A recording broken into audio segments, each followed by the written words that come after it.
It was the summer of 1967, and the Stax Volt European Tour was tearing through the continent like a gospel revival on wheels. Every night, a different city. Every night, a different crowd of thousands screaming for the King of Soul. Otis Redding was 25 years old, 205 pounds of raw Georgia muscle and vocal power, and he was playing shows that left audiences physically shaking. But behind the curtain, in the narrow hallways of European concert venues that smelled like cigarette smoke and old wood, something was brewing. Something that would test Otis in a way no audience ever had. Because in one of those hallways, Otis Redding was about to come face to face with a man who'd been singing his songs, copying his style and winning over the very audiences Otis was trying to reach. The white man from Wales named Tom Jones. And what happened between them over the course of one night at a European music festival would become one of the most legendary untold stories in the history of soul music. But before we get to that night, you need to understand where Otis Redding came from, because the man who walked onto that festival stage was carrying something far heavier than a microphone. Otis Ray Redding Jr. was born on September 9, 1941, in a sharecropper's cabin 9 miles outside of Dawson, Georgia. His father, Otis Sr., was a part-time Baptist preacher who worked whatever jobs he could find to feed 6 children. His mother, Fannie Mae, worked at a Woolworth's department store, standing on her feet 10 hours a day for wages that barely kept the lights on. When Otis was 2 years old, the family drove 100 miles north to Macon, Georgia, looking for a better life. They did not find one. Not right away.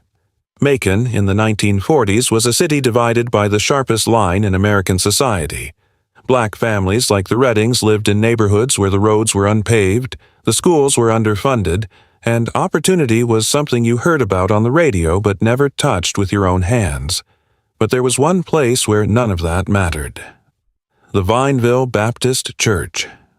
Every Sunday morning, young Otis would sit in the wooden pew next to his mother and listen to the choir sing.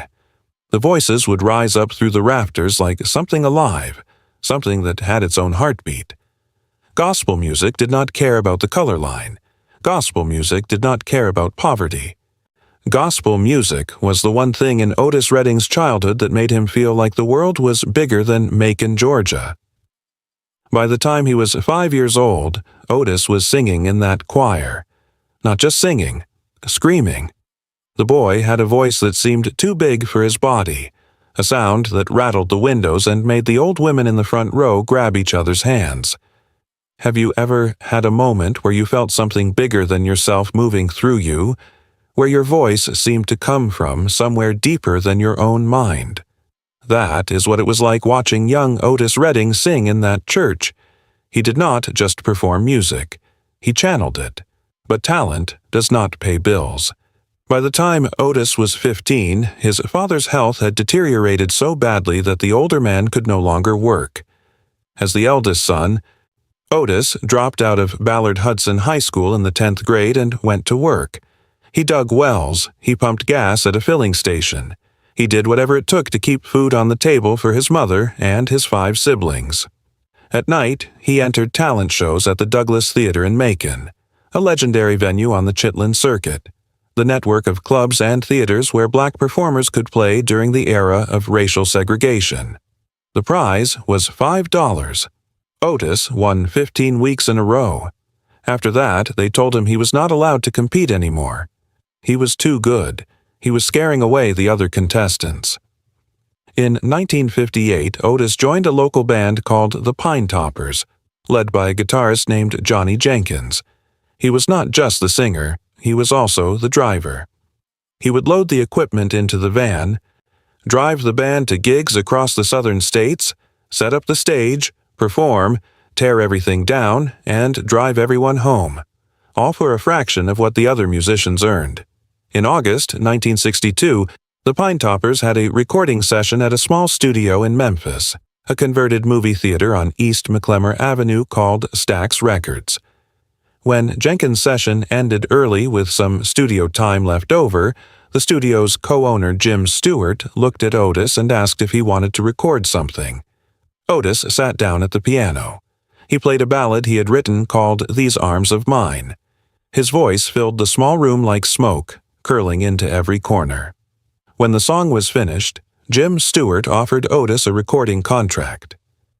"These Arms of Mine" climbed to number 20 on the rhythm and blues charts.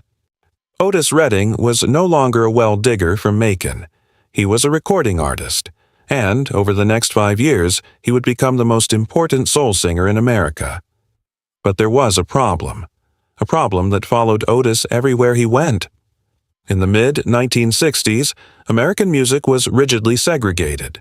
Black artists performed for black audiences. White artists performed for white audiences. And the real money was on the white side of that divide. Otis was filling theaters across the rhythm and blues circuit, but the mainstream pop market remained largely closed to him. This is where Tom Jones enters the story. Thomas John Woodward was born in 1940 in Pontypridd, Wales, a coal mining town where the air tasted like dust and the future for most young men meant going underground. But Tom had a voice so powerful that when he sang in the pubs of South Wales, the glasses on the bar would vibrate. By 1965, Tom Jones had exploded onto the international music scene with a song called "It Is Not Unusual." But here's the thing about Tom Jones that most people did not understand. He was not really a pop singer. Not in his heart. Tom Jones was a soul singer trapped in a white man's body. He grew up listening to American rhythm and blues and gospel music.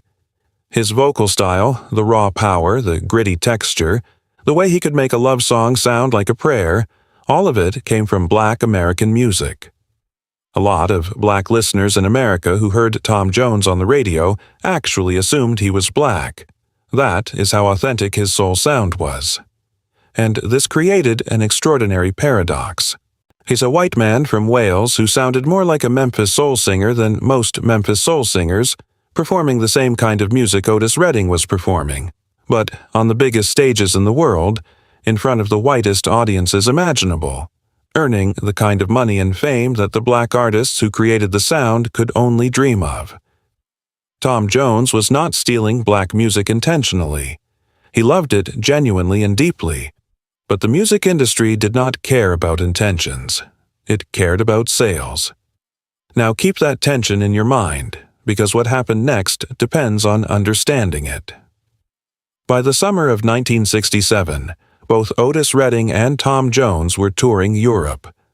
Otis was on the legendary Stax Volt Revue tour, performing alongside Booker T and the MGs, Sam and Dave, Eddie Floyd, and Carla Thomas. Yet European audiences embraced the Stax artists with an enthusiasm that stunned everyone involved.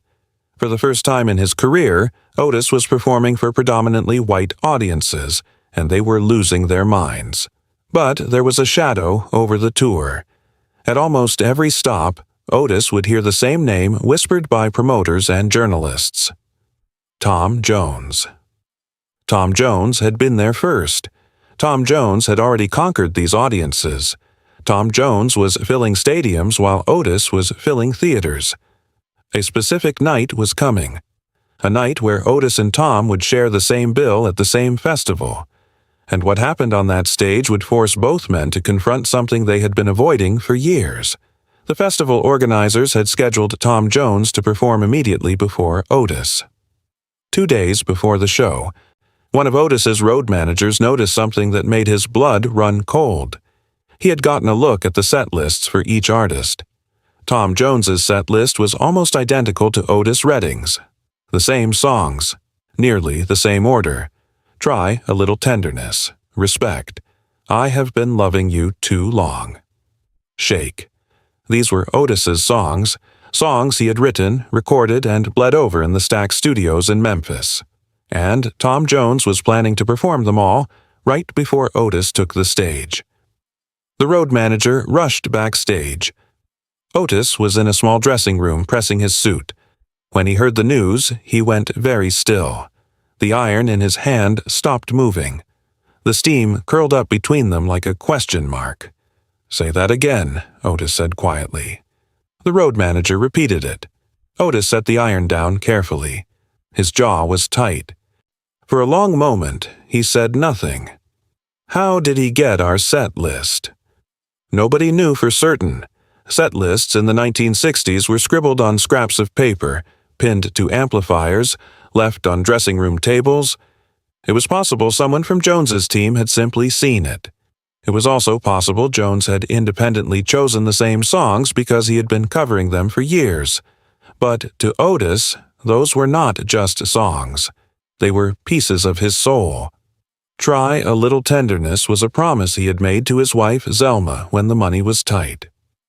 I have been loving you. Too Long was a letter to every person told their love was not enough. Respect was a declaration of human dignity. The dressing room erupted. Band members were furious.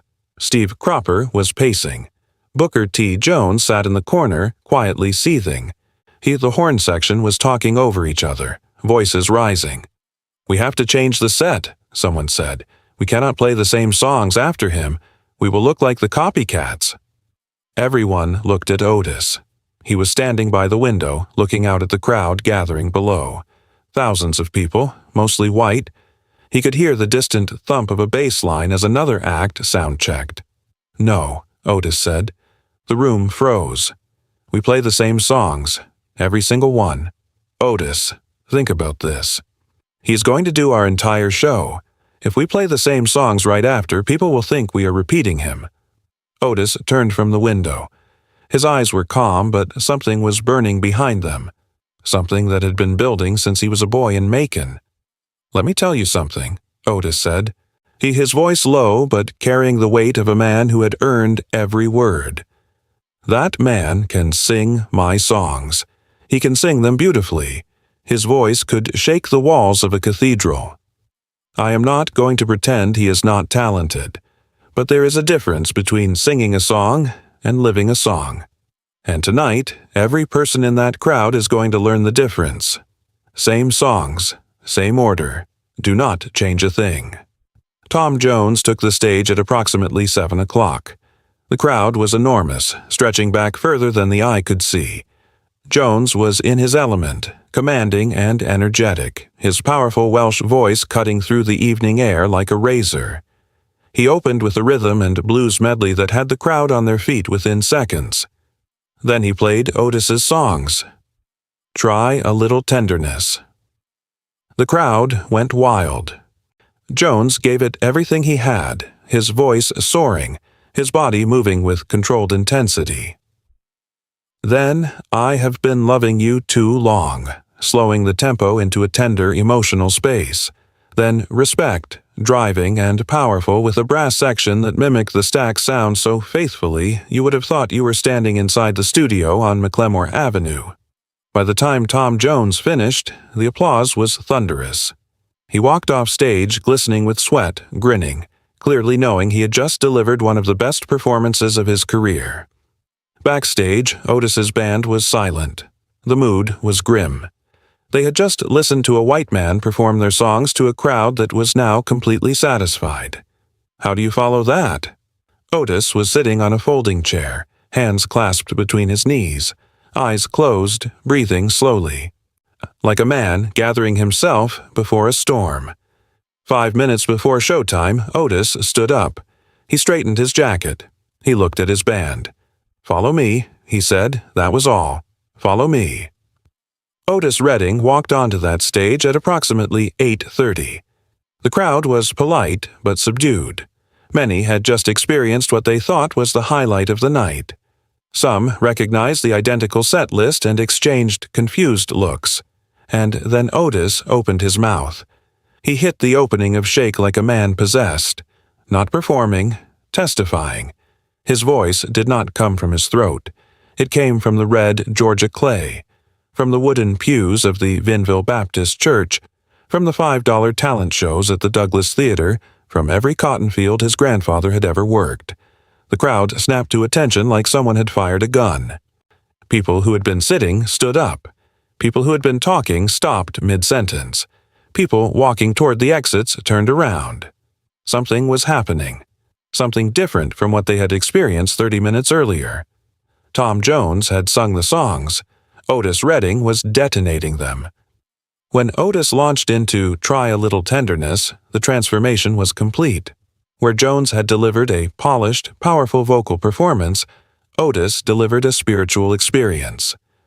He started softly, almost whispering, his voice trembling with a vulnerability that made the entire crowd lean forward simultaneously. Then the song built. Slowly at first, like a wave forming far out at sea. The horns came in, soft and warm.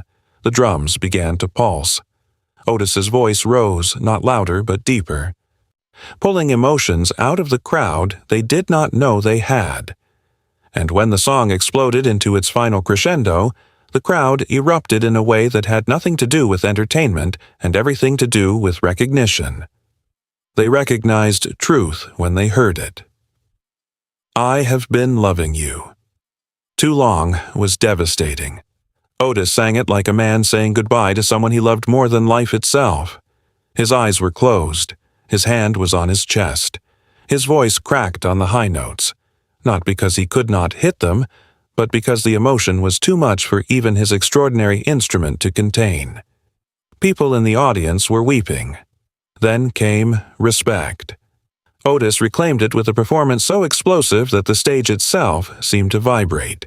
He was jumping, spinning, dropping to his knees and rising again, all while singing with a precision and power that defied what you thought the human voice could do. By the time he finished, the crowd was transformed. They had come to see pop stars and hear hit songs. Instead, they had witnessed something they would remember for the rest of their lives. Because Otis understood what Tom Jones had not yet learned. The difference between a great singer and a transcendent one is not about vocal range or technique. It is about authenticity. Tom Jones had visited those songs. He had been a generous and gifted visitor. But Otis Redding lived in them. They were his address, his blood, his history. When he sang Try a Little Tenderness, he was remembering every time his mother came home from Woolworth's with swollen feet. When he sang Respect, he was demanding basic human dignity on behalf of every black man and woman in America. And 15,000 people heard the difference, not in their ears, in their bones. After the show, something remarkable happened. Tom Jones came to Otis's dressing room. The band braced for confrontation. But Tom walked in with tears in his eyes. I have been copying you, Tom said. Otis looked at Tom for a long time. Then he shook his head and said something that revealed the depth of his character and the size of his heart. No, you have not been copying me. You have been hearing the same music I hear. You just hear it from a different place. Otis put his hand on Tom's shoulder. Let me tell you something, brother. All of us try to do what you do. You are one of the greatest soul singers in the world. Tom Jones nearly collapsed. But the biggest compliment of his life did not come from Elvis Presley or Frank Sinatra. It came from the man who had just proved, in front of thousands, that some things cannot be matched because they are not performances. They are confessions. But I have been copying you, Tom said again. Everything I do comes from you. From you and Sam and Wilson. I am just borrowing what you created. Otis smiled. That is not borrowing. That is love. And love does not have a color. That moment became one of the most legendary exchanges in music history. Two worlds colliding. A black artist and a white artist standing in the wreckage of an industry that profited from keeping them apart, choosing to see each other as brothers. The performance at that European festival became a turning point. Promoters who had been hesitant to book a black soul singer for white audiences started calling. Journalists who had never written about rhythm and blues started paying attention. The doors that had been closed for years began to swing open. And just weeks later came the moment that sealed his legend forever. The Monterey International Pop Festival. June 17, 1967. The festival that would define the Summer of Love. The lineup included Jimi Hendrix, Janis Joplin, The Who, and Simon and Garfunkel. And right in the middle of it, the only soul act on the entire bill was Otis Redding. Backed by Booker T and the MGs, wearing a lime green suit that seemed to glow under the stage lights, Otis walked out and faced the Love crowd. He performed 5 songs in a rain-shortened set: Shake, Respect, I Have Been Loving You Too Long, and Satisfaction, and Try a Little Tenderness. The same songs, the same Otis Redding. He had not changed a single thing. One critic wrote that he had the audience spinning. Brian Jones of the Rolling Stones, watching from the side of the stage, was visibly shaken. Jimi Hendrix told people backstage that Otis was the most powerful thing he had ever witnessed on a stage. 6 months later, everything changed. In August 1967, Otis spent a week on a houseboat in Sausalito, California. He sat on the dock, looked out at the San Francisco Bay, and wrote a song unlike anything he had ever created. Quieter, more reflective, almost folk-like in its simplicity. He brought it to Steve Cropper at Stax, and on December 7th, 3 days before the end, they recorded it. The song was called Sittin' on the Dock of the Bay. On December 10th, 1967, Otis boarded his private twin-engine Beechcraft plane in Cleveland, Ohio, heading for a concert in Madison, Wisconsin. The weather was terrible. Heavy rain, dense fog, freezing temperatures. At 3:25 in the afternoon, 4 miles from the airport, the plane went silent on radio contact. It fell from the sky and crashed into the icy waters of Lake Monona. Otis Redding was 26 years old. He never heard the finished version of Dock of the Bay. Steve Cropper completed it after his passing, including the iconic whistling at the end, which Otis had added in the studio as a placeholder because he had not finished writing the final verse. That whistling became one of the most haunting moments in recorded music. The last sound Otis Redding left behind. Dock of the Bay was released in January 1968. Yet it became the first posthumous #1 single in the history of the Billboard charts. When Tom Jones heard the news, he was devastated. In 1969, he recorded his own version of Dock of the Bay, not as a cover, as an act of love, a way of keeping his brother's voice alive in a world that had lost it far too soon. Decades later, Tom would always tell the same story about that festival night. The night he played Otis's songs and thought he had crushed it. The night Otis played the exact same songs and showed him what crushing it actually looked like. Tom would always say the same thing. Otis taught him the most important lesson any musician can learn. Music is not about the voice. It is about the life behind the voice. You can learn to sing, you can practice until your throat bleeds, but you cannot fake truth. And truth comes from living. From suffering, from loving, from getting back up when the world tells you to stay down. Tom Jones could sing the same notes, but he could not carry the same weight, not because he was less talented, but because he had not lived the same life. And soul music is not about talent, it is about testimony. On that stage, 2 extraordinary voices sang the same songs. One delivered a performance, the other delivered a sermon. And 15,000 people learned something they would carry forever. You can copy a voice, but you cannot copy a life. You can steal a set list, but you cannot steal a soul. You can sing the same words, but if you have not lived them, the audience will know. Because the truth has a sound, and once you hear it, nothing else ever sounds the same. Otis Redding was 26 when he left this world. He recorded for barely 5 years. But in those 5 years, he changed music forever. He broke down walls between black and white audiences. He proved that soul music was not a genre, but a spiritual practice. And he showed the world that the most powerful instrument on earth is a human voice that has something real to say. His songs are still playing today, more than half a century later, still making people cry, still making people dance, still making people believe that love and unity are possible in a world that often seems determined to tear itself apart. If this story of rivalry, respect, and the power of authenticity moved you, subscribe and hit that like button. Share this video with someone who needs to hear that your truth is your superpower. Have you ever been in a situation where you had to prove that the original is always stronger than the copy? Let us know in the comments, and do not forget to ring that notification bell for more incredible true stories about the legends who changed music forever.